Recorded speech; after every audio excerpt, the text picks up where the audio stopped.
Leia, ano ang paliwanag ni General Marbil kaugnay sa kumalat na video ng SAIC? Tanghali sa iyo, Ella, I don't do that. Ito ang naging tugon ni Philippine National Police Chief, Police General Romel Francisco Marbil, kaugnay sa paggamit ng kanyang pangalan ng isang pulis ng Highway Patrol Group habang nakikipag-usap sa Special Action and Intelligence Committee on Transportation sa EDSA Ortigas Busway. Ayon kay Chief PNP, walang basbas mula sa kanya ang mga sinabi ng pulis at malabo ding ipatigil niya ang operasyon ng SAIC dahil hindi naman under ng PNP ang mga ito. Hindi rin aniya siya nakikialam sa trabaho o mandato ng ibang ahensya ng pamahalaan.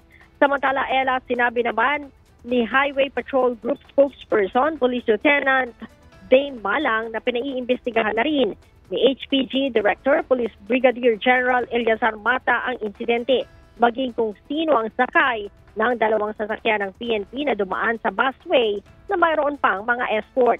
Dagdag ni Malang, makikipag-usap din si General Mata sa SAIC kaugnay sa insidente noong Biyernes. Ella? Maraming salamat, Leia Ilagan.